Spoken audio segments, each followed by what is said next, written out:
Very good morning students.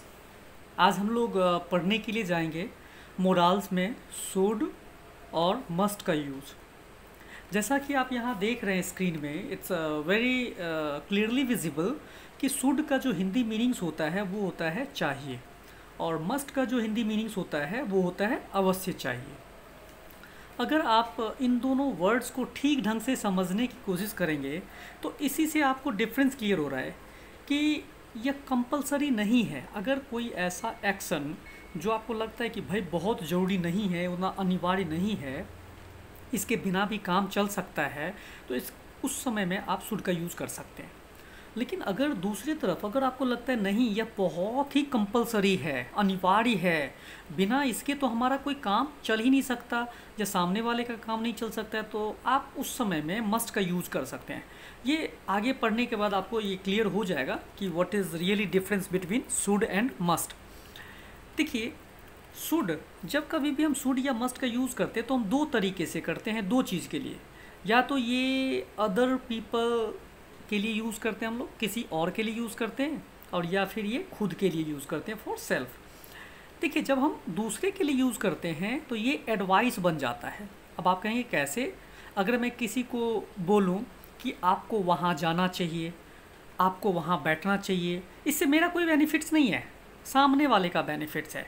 Like आपको ध्यान से पढ़ाई करनी चाहिए, आपको कठिन परिश्रम करना चाहिए, आपको पैसे कमाने चाहिए, आपको उसकी मदद करनी चाहिए, या आपको समय से घर आना चाहिए, आपको ज़्यादा कलम खर्च नहीं करना चाहिए, या आपको पैसे बर्बाद नहीं करने चाहिए। मतलब whatever we want to say to the second person या अपोजिट पर्सन, तो उस समय आपको लगेगा कि जब हम किसी दूसरे के लिए वर्ड यूज़ कर रहे हैं तो वो बन जाता है हमारा एडवाइस। चाहे वो शुड लगा करके आप बोलिए, चाहे आप मस्ट लगा करके बोलिए। जब शुड लगा करके बोलते हैं तो लगता है कि यार ठीक है, इट्स ओके, वो करेगा तो भी ठीक है और नहीं करेगा तो भी ठीक है। लेकिन अगर आप मस्ट लगा करके बोलते हैं तो उस कंडीशंस में क्या होता है कि वो जो है बहुत ही स्ट्रॉन्ग एडवाइस हो जाता है। जैसे you must do hard work for your exam, तुम्हें अवश्य अपने परीक्षा के लिए कठिन परिश्रम करना चाहिए। मतलब है कि भाई बहुत मजबूरी है, अगर नहीं करेगा तो कुछ ना कुछ घटना हो सकती है, कुछ ना कुछ नुकसान हो सकता है, अगर उससे बचना है तो उसे यह काम करना चाहिए। तो अवश्य का वर्ड आपने वहाँ पे यूज़ किया। अब आप देखिए, जब हम सेल्फ के लिए इसी चीज़ का यूज़ करते हैं, चाहे शुड हो चाहे मस्ट हो, तो वहाँ पे वो हमारी ज़रूरत को दिखाता है, इट शोज़ आवर नीड्स। जैसे अगर मैं खुद के लिए अगर कोई लाइन्स यूज़ करता हूँ कि मुझे अंग्रेज़ी बोलना चाहिए, तो मतलब ये मेरी खुद की नीड बन गई, ये मेरा कोई एडवाइस नहीं है। जैसे मुझे नाश्ते में 2 चपाती खानी चाहिए, तो ये हमारी क्या है, नीड बन गई। मुझे अपने पापा से 500 रुपये लेने चाहिए, तो इट्स आवर नीड्स। जब हम खुद के लिए कोई काम कोई एक्शन बताते हैं और उसमें शुड या मस्ट का यूज़ करते हैं तो इट शोज़ आवर नीड्स। लेकिन जब सामने वाले के लिए यूज़ करते हैं तो वही क्या बन जाता है हमारा, दैट इज़ एडवाइस। अब देखिए, नीचे चलते हैं, इसमें हमने साफ साफ लिखा है कि इसका प्रयोग जो है 2 सेंस में किया जाता है। पहला सलाह देने के लिए, एडवाइस, जैसा कि मैंने आपको लिखा है, और दूसरा ज़रूरत के लिए, second one is for needs. जब आप दूसरे के लिए इसका प्रयोग करते हैं, चाहे वो शुड का चाहे मस्ट का, तो वह क्या बन जाता है, एडवाइस। और जब खुद के लिए यूज़ करते हैं तो क्या बन जाता है, शुड या मस्ट का, तब वो बन जाता है हमारा नीड।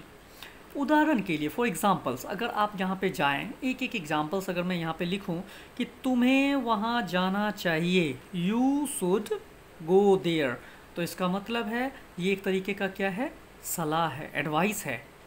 लेकिन अगर मैं वहीं पे लिखता हूँ मुझे वहाँ जाना चाहिए, तो यहाँ पे आई शुड गो देयर, तो ये एक प्रकार की मेरी क्या है, नीड है, ज़रूरत है। तो दीज आर द थिंग्स, चाहे आप यहाँ पे शुड लगाओ चाहे आप यहाँ पे मस्ट लगाओ, शुड या मस्ट कुछ भी लगाओ, बट ये एक तरीके से सामने वाले के लिए क्या होता है, एडवाइस, और खुद के लिए क्या हो जाता है, नीड होता है, ज़रूरत होता है। अब आगे चलते हैं। जैसा कि अब आप दोनों वर्ड्स को देख रहे हैं, यहाँ पे मैंने लाइंस लिखा है, जैसा कि आप दोनों वर्ड्स को देख रहे हैं, एक का मतलब होता है चाहिए और दूसरे का अवश्य चाहिए। अगर ज़रूरी है लेकिन अत्यंत ज़रूरी नहीं है तो आप किसका यूज़ करते हैं, शुड का यूज़ करते हैं। और अगर भाई बहुत ज़रूरी है, बिना उसके कोई काम चल ही नहीं सकता है, तो आप वहाँ पे क्या यूज़ करते हैं, मस्ट का यूज़ करते हैं। आइए एग्जाम्पल से इस चीज़ को समझते हैं कि मस्ट और शुड इन दोनों के बीच में डिफरेंस क्या है। मैं डिफरेंस से इन दोनों के बीच में क्लियर करना चाहता हूँ कि डिफरेंस क्या है, इन दोनों के बीच में डिफरेंस क्या है। शुड जब हमें लगता है कि ज़रूरत है बट इतना ज़रूरत नहीं है, काम चल सकता है, तो शुड। और मस्ट तब हम यूज़ करेंगे जब हमें लगता है कि यार बहुत ज़रूरत है, बिना इसका तो हम कुछ कर ही नहीं सकते, हमें तो यहाँ पे ये करना ही पड़ेगा। तो उस समय आपके पास none other than the option is only and only and only the must. अब आप देखिए एग्जाम्पल से क्लियर करते हैं। मान लीजिए एक सिचुएशंस देता हूँ मैं कि एक लड़की है सोनी और एक लड़की है निसी। सोनी और Nisi both are very good friends. Soni और निसी दोनों बहुत अच्छे दोस्त हैं, both are very good friends. लेकिन एक दिन सोनी ने मुझसे कहा कि sir actually I am feeling very loneliness, मुझे अकेलापन फील हो रहा है। मेरी बेस्ट फ्रेंड थी निसी और I didn't meet with her for long time. Sir I wanted to meet with her, so can you pass this message to Nisi because she is also your students and you regularly go to teach her. तो उस conditions में मैंने कहा ठीक है यार, जाके बता दूंगा, आई विल टेल हर। तो मैं सोनी के मैसेज को पास करने के लिए निसी के पास गया और निसी से बोला कि Nisi you should meet with Soni. अब मैंने यहाँ पे शुड क्यों यूज़ किया यार? शुड इसलिए यूज़ किया कि अगर निसी सोनी से नहीं मिलेगी तो ना तो निसी मरने वाली है और ना तो सोनी मरने वाली है। There is nothing need to be worry. तो उस कंडीशंस में हमने क्या यूज़ किया? शुड यूज़ किया। लेकिन एक कंडीशंस है, मान लीजिए कि यहाँ पे मिलने के कंडीशंस में मैंने आपके सामने यूज़ किया कि Nisi you should meet with Soni. लेकिन एक कंडीशन ऐसा होता कि निसी ने सोनी को 5 करोड़ रुपए ब्याज पे दे रखे होते और मुझे सूत्रों से पता चलता कि ये जो सोनी है ये इंडिया छोड़ के भागने वाली है विजय माल्या की तरह। अब उस कंडीशंस में निसी रोड पे आ जाएगी, तो मैं निसी के पास जब मैसेज देने के लिए जाऊंगा मैं उसे क्या बोलूँगा? Nisi you must meet with Soni. अब यहाँ पे मैंने मस्ट क्यों यूज़ किया? Because it's a very necessary point of views to understand कि आज के समय में निसी को उससे मिलना अत्यंत जरूरी है। क्यों? अगर वो नहीं मिलेगी तो उसके 5 करोड़ रुपए डूब जाएंगे। तो it's a very complicated situations और इसमें निसी को जाना ही चाहिए, इससे अर्जेंट ज़्यादा दूसरा काम हो ही नहीं सकता। तो उस कंडीशंस में हम क्या यूज़ करेंगे? Nisi you must meet with Soni. और पहले कंडीशंस में मैंने क्या कहा? आपके सामने कहा, दैट वाज द टाइम जब मैंने आपके सामने क्या कहा कि Nisi you should meet with Soni. तो कैजुअली भी बोला जा सकता है शुड लगा करके और मस्ट लगा करके। मैं आपको फिर इस चीज़ को रिपीट करना चाहता हूँ कि it's totally and totally depend upon the situations of the speaker, कि स्पीकर किस कंडीशंस में उस लाइन्स को रिप्रेजेंट करने जा रहा है। वह चाहे तो शुड लगाए और वह चाहे तो मस्ट लगाए। चलिए इस एग्जाम्पल से अगर आप पूरा कंप्लीट क्लियर नहीं हो पाए हो तो I am just giving you any more other examples. आप दूसरे एग्जाम्पल से इस बात को समझिए। मान लीजिए एक ऐसा स्टूडेंट्स है जो हमेशा 9th में टॉप किया, 8th में टॉप किया, 9th में टॉप किया, 10th में टॉप किया, 11th में टॉप किया। अब बारी है 12th की। अब 12th में जब मैं उसको देखा एग्ज़ाम से कुछ समय पहले, वो क्रिकेट खेल रहा है या कोई गेम खेल रहा है, लूडो खेल रहा है, चेस खेल रहा है, एनीथिंग इज़ प्लेइंग। तो मैंने जब उसको खेलते हुए देखा एग्ज़ाम से एक दिन पहले, तो मेरे दिमाग में एक बात है, यार इसको भी एक एडवाइस मार देते हैं। एडवाइस तो आपको भी पता है कि everyone is distributing free of cost. तो मैंने भी सोचा कि चलो इसको एडवाइस दे देते। तो मैंने उससे कहा, अरे यार you should do hard work. मैंने यहाँ पे शुड डू हार्ड वर्क क्यों यूज़ किया? शुड, तुम्हें कठिन परिश्रम करना चाहिए।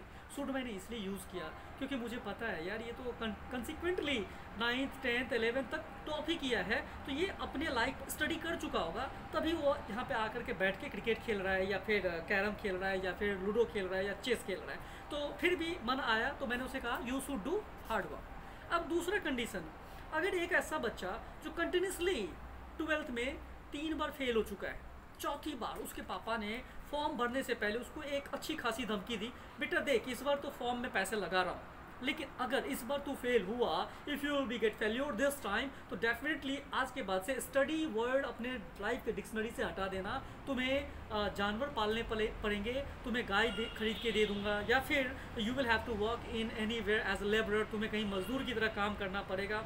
ऐसी थ्रेट उसके पापा ने दे दी। अब देखिए, अगर मैं उस बच्चे को जो 3 बार फेल हो चुका है और फिर जा कर के मैं उसको 2 दिन पहले एग्ज़ाम से खेलते हुए देखूं, तो मैं उसे क्या बोलूँगा? हे यार, you don't have seen, you must do hard work for your exam. अब मैंने यहाँ पे मस्ट क्यों यूज़ किया? Why did I use must over there? क्योंकि मुझे लगता है यार ये बहुत ज़रूरी है उसके लाइफ के लिए। अगर वो अभी मेहनत नहीं करेगा तो उसको उसकी पढ़ाई छुड़ा दी जाएगी और वो लाइफ में कुछ अच्छा नहीं कर पाएगा। He will lost all the hope in their life to promote. तो मैंने उसको क्या यूज़ किया? मस्ट। तो यही यार, एक सिचुएशंस के लिए हम कहीं पे शुड का यूज़ कर रहे हैं, तो कहीं उसी सिचुएशंस के लिए मस्ट का यूज़ कर रहे हैं कि you should do hard work और you must do hard work. तो डिफरेंस यही है कि जब अत्यंत जरूरी हो तब हम क्या यूज़ करते हैं? मस्ट का यूज़ करते हैं। और जब लगता है ज़रूरी है, काम चल जाएगा, नहीं भी करेंगे तो भी, तो वहाँ पर हमने क्या यूज़ किया? शुड का यूज़ किया। मान लीजिए यही एक सिचुएशंस है, just I am playing carrom और मैं कैरम खेलते वक्त इस तरीके से, जब मैं कैरम खेल रहा हूँ तो खेलते वक्त मेरे को चोट लग गई, I got injury in my finger और थोड़ी सी ब्लीडिंग आ गई। और थोड़ी ब्लीडिंग आ गई तो मेरे जो अपोनेंट प्लेयर हैं वो मेरे से क्या कहेंगे? अरे यार रोशन, यू शुड टेक मेडिसिन। अब उसने मुझे शुड क्यों बोला? आप खुद समझिए, उसने मुझे शुड क्यों बोला? क्योंकि लगता है यार अगर थोड़ी सी ब्लीडिंग आ रही है तो इससे रोशन मर थोड़ी जाएगा। कहने का मतलब ठीक ठाक है, नहीं भी कुछ होगा, ठीक हो जाएगा, अपने आप भी ठीक हो सकता है, इतनी इंजरी तो कॉमन चीज़ है। फिर भी उसने मुझे एडवाइस में क्या बोला? You should take medicine. और मान के चलिए कि अगर मुझे कोई ऐसी क्रॉनिक डिजीज़ हो, ऐसी कोई कॉम्प्लिकेटेड डिजीज़ हो जिसमें डॉक्टर ने मुझे डिस्क्राइब कर रखा है कि तुम्हें प्रत्येक घंटे पे एक मेडिसिन लेनी है, you have to take medicine in next each hour, otherwise आप यमराज के साक्षात दर्शन कर लोगे।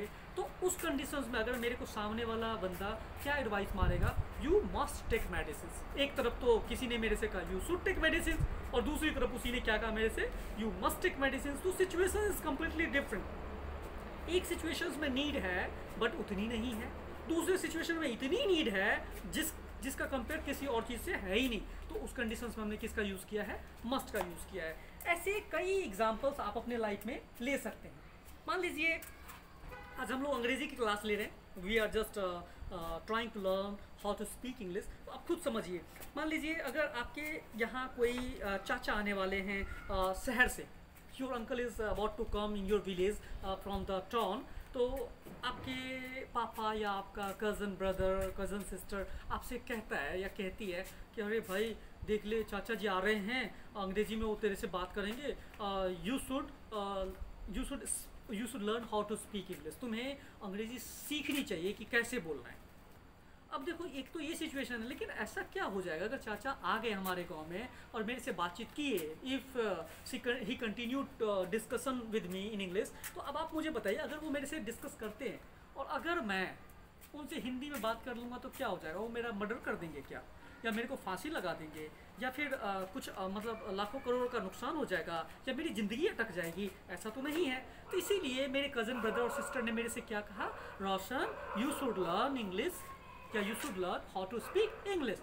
लेकिन अगर मैं बहुत ही इंटेलिजेंट हूँ, I am very intelligent one, मेरे कंसिस्टेंटली मार्क्स बड़े अच्छे आ रहे हैं सब कुछ में, I am doing the best in education, in everything, but जब भी मैं इंटरव्यू देने के लिए जाता हूँ तो इंटरव्यू मेरे से अंग्रेजी में क्वेश्चंस पूछ लेता है। He just ask English in English, he just ask questions in English. अब ऐसे कंडीशंस में मैं बार बार इंग्लिश के चक्कर में फेल हो जा रहा हूँ, इंटरव्यू क्रैक नहीं कर पा रहा हूँ। अब जब बार बार 4 बार 5 बार 10 बार ऐसा हो चुका है, तो वही मेरा कज़न ब्रदर और कज़न सिस्टर मेरे को इंग्लिश सीखने के लिए क्या बोलेगा? अरे यार you Roshan, you must learn how to speak English. तो एक कंडीशंस में तो उसने मेरे से कहा you should learn how to speak English, दूसरे कंडीशंस में उसने मुझसे क्या कहा? You must learn how to speak English. तो आप इन सारे एग्जाम्पल से बड़े अच्छे तरीके से समझ पा रहे होंगे कि देखो, शुड और मस्ट में डिफरेंस इतना ही है कि भाई शुड का मतलब होता है चाहिए और मस्ट का मतलब अवश्य चाहिए, अगर जरूरी है। लेकिन अगर उसके बिना भी काम चल सकता है, कोई नुकसान वाली बात नहीं है, ना तो लाइफ की, ना एसेट्स की, ना प्रॉपर्टीज़ की, तो उस कंडीशंस में आप क्या यूज़ कर सकते हैं? शुड का यूज़ कर सकते हैं। लेकिन अगर आपको लगता है यार अगर हम इसको ऐसा नहीं करेंगे तो हमारा कुछ ना कुछ बहुत ज़्यादा तगड़ा नुकसान होने वाला है, we are about to suffer from very very big loss, तो उस कंडीशंस में आप क्या यूज़ करोगे? You have none other than the option must, आपको मस्ट ही यूज़ करना पड़ेगा। तो ये था डिफरेंस शुड और मस्ट के बीच में, जो आज हम लोगों ने while playing carom we have to clear this। जैसा कि यहाँ पे एक वर्ड्स लिखा हुआ है, अब एग्जांपल्स की बारी है। तो एग्जांपल्स में देखिए मैंने यहाँ लिखा है राम को अंग्रेजी बोलना चाहिए। इस हिंदी सेंटेंस में मैंने जब देखा तो मेरे को केवल एक वर्ड दिखा, चाहिए। तो हमारे पास सीधा सीधा एक ही वर्ड है चाहिए के लिए, शुड। तो हमने लिखा राम को अंग्रेजी बोलना चाहिए, तो राम शुड स्पीक इंग्लिश। लेकिन इधर देखिए उन्हें अवश्य चाहिए, अगर ऐसा वर्ड लिखा हुआ है उन्हें अवश्य क्रिकेट खेलना चाहिए, तो अवश्य चाहिए के लिए हमारे पास क्या वर्ड है, मस्ट वर्ड है। तो हमने यहाँ पे शुड नहीं लगा करके हमने क्या लगाया, मस्ट लगाया। We have applied over there must. तो हमने लिखा sentence they must play cricket. तो अब एक सेंटेंस से 4 सेंटेंस तो आप शुरुआत से बनाते आ रहे हैं, तो you are able to make now 4 sentence out of 1 sentence. तो अब आप देखिए यहाँ से स्टार्ट करते हैं। राम को अंग्रेजी बोलना चाहिए, राम शुड स्पीक इंग्लिश। दूसरा आपने लिखा राम को अंग्रेजी नहीं बोलना चाहिए, तो Ram should not speak English. तीसरा सेंटेंस बोला आपने क्या राम को अंग्रेजी बोलना चाहिए, तो यहाँ पे क्या लिखा हमने, should Ram speak English. Helping verb जो शुड था हमारा, हमने इसको क्या किया, बाहर किया। अब नीचे देखते हैं, क्या राम को अंग्रेजी नहीं बोलना चाहिए, क्वेश्चंस भी है और यहाँ पे नेगेटिव भी है। तो शुड को बाहर लिया हमने, should Ram not speak English. तो इन दैट वे हमने इस सेंटेंस को जनरेट कर दिया शुड पे। मस्ट की बात करें तो उन्हें अवश्य क्रिकेट खेलना चाहिए, दे मस्ट प्ले क्रिकेट। उन्हें अवश्य क्रिकेट नहीं खेलना चाहिए, तब हमने लिखा they must not play cricket. फिर क्या उन्हें अवश्य क्रिकेट खेलना चाहिए, मस्ट दे प्ले क्रिकेट। क्या उन्हें अवश्य क्रिकेट नहीं खेलना चाहिए, तो must they not play cricket. In that way we are able to make sentences by using either should और मस्ट। अब ये टोटली आपके ऊपर डिपेंड करता है। अब आप देखिए this is the practice time. अब प्रैक्टिस टाइम का मतलब क्या है, जैसे हमने यहाँ पे कुछ एग्जाम्पल्स लिखे हैं, आप खुद सोचिए और खुद डायरेक्ट बोलने की कोशिश कीजिए। You don't need to write. बार बार मैं आपको एक ही लाइंस कहता हूँ कि आपको लिखने की ज़रूरत नहीं है, आपको डायरेक्ट बोलने की ज़रूरत है। जैसे कि यहाँ पे एक एग्जांपल्स है, आपको एक कंप्यूटर खरीदना चाहिए, तो यहाँ पे क्या वर्ड दिखा आपको, चाहिए। तो सीधा हमारे पास क्या है, सब्जेक्ट के साथ शुड लगाना है। तो you should buy a computer. उसे समय पर विद्यालय जाना चाहिए, तो he should go to school on time. Prepositions भी पढ़ चुके आप लोग, ऑन का यूज़ कर सकते हैं। नेक्स्ट है, हमें परीक्षा में अच्छे नंबर लाने चाहिए। यहाँ पे वर्ड है एक्शन, लाना और चाहिए। तो हमने क्या लिखा यहाँ पे, we should obtain good marks in the exam. आपको रमेश के साथ फिल्म देखना चाहिए, यहाँ पे क्या वर्ड है, देखना चाहिए। तो you should watch movie with Ramesh. उसे आपके घर रविवार को आना चाहिए, तो he should come at your home on Sunday. अब फिर आगे चलिए, जहाँ पे आप शुड का बार बार यूज़ कर रहे थे, अब आपकी मर्ज़ी है। आप अगर स्ट्रांगली वो वर्ड यूज़ करना चाहते तो आप शुड के बदले मस्ट यूज़ कीजिए। जैसे एग्जांपल्स है, उसे अवश्य समय पर दवाई लेनी चाहिए, अवश्य चाहिए। तो अवश्य चाहिए के लिए हमारे पास क्या है, मस्ट। तो he must take medicine on time. आपको अवश्य दोस्त की मदद करनी चाहिए, यहाँ पे मदद करनी चाहिए, लेकिन इससे पहले क्या है, अवश्य। तो you must help your friend. Sonali को अवश्य अंग्रेजी में पत्र लिखना चाहिए। क्या करना चाहिए, लिखना, लेकिन उससे पहले क्या है, अवश्य लिखना चाहिए। तो Sonali must write a letter in English. उन्हें अवश्य साफ कपड़े पहनने चाहिए, अवश्य पहनने चाहिए। तो हमारे पास एक ही वर्ड है, नन अदर देन मस्ट। तो हमने क्या यूज़ किया, they must wear clean clothes. हमने एक एग्जाम्पल्स और लिखा, आपको अवश्य खुद के लिए एक कुर्सी खरीदनी चाहिए, you must buy a chair for your self.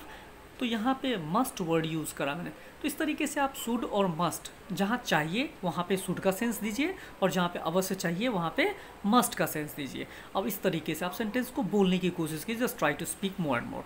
तो चलिए देखते हैं आगे और भी चीज़ें कि this is the practice time, how will be able to speak. Second things क्या होता है, जब आप शुड और मस्ट के बारे में जान चुके हैं, तो आपसे अगर कोई क्वेश्चंस पूछता है, if anybody is asking questions from you कि यार where should you go to take metro, तो आपका आंसर शुड में आएगा कि I should go to metro station to take metro.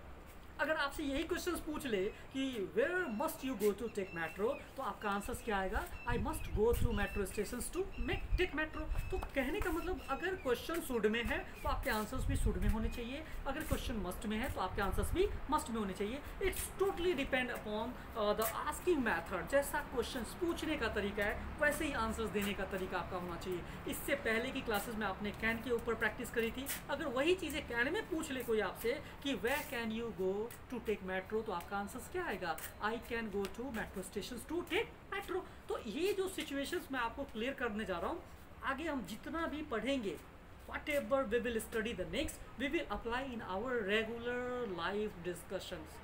Day to day life की जो डिस्कशंस है उसमें हम इसको इम्प्लीमेंट करेंगे। कैन है तो कैन, शुड है तो शुड, मस्ट है तो मस्ट, और आगे जो हम पढ़ेंगे वो। तो दैट इज द थिंग्स। चलिए let's come for the practice time and you need to do practice over there. All the best all of you once again from my sides. Thank you, thanks a lot for watching my videos.